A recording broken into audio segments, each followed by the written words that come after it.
Wait, look at the headlines. A citizen commits a crime, they're a troubled individual. An immigrant does it, suddenly it's a border crisis. Exactly. The media gives citizens therapy, but gives immigrants generalizations.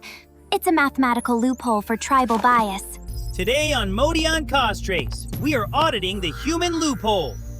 Are you actually native or just an immigrant with more time? Let's look at the receipts. Charles Ponzi and Alexander Hamilton were controversial immigrants who caused massive friction. But Albert Einstein unlocked the universe, and Sergey Brin built Google.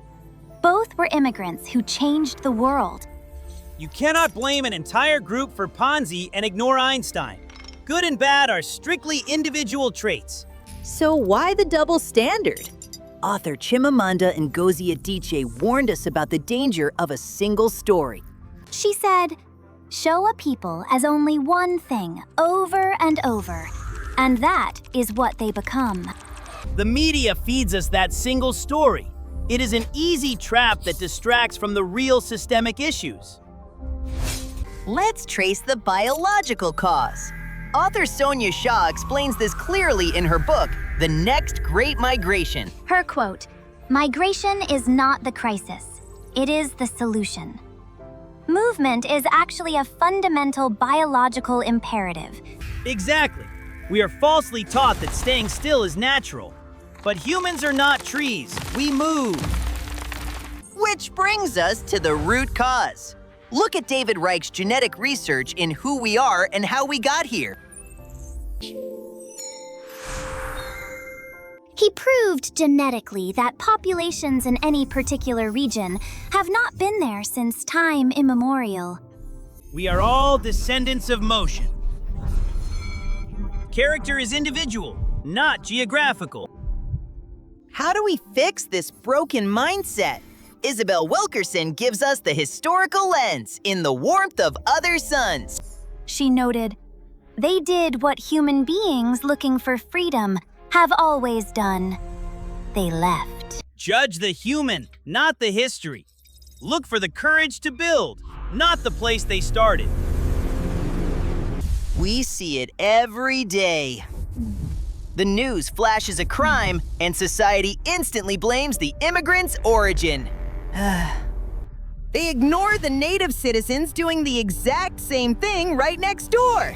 It is selective outrage. It is intellectually lazy. Pointing fingers at geography is much easier than fixing the broken system. Let's investigate that bias.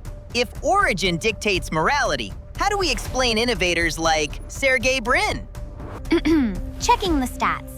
Data shows immigrants often commit fewer crimes than the native-born population. No vibes, evidence. The numbers crush the narrative. The threat isn't the newcomer. The threat is the division itself. Time to scan the reality. The truth is, a citizen is just an immigrant with more time. Every family tree leads back to a journey. We all moved. Track your own bias. Ensure 100% individual accountability without blaming the group. Philosopher Gregory Feldman says in We Are All Migrants that we must claim the fundamental right to exist. In a constantly shifting world, everyone experiences being uprooted. Empathy is our only sustainable path forward. So tell us in the comments, will you judge the next headline by the border or the behavior? Modion. Think different. Speak louder. Change everything.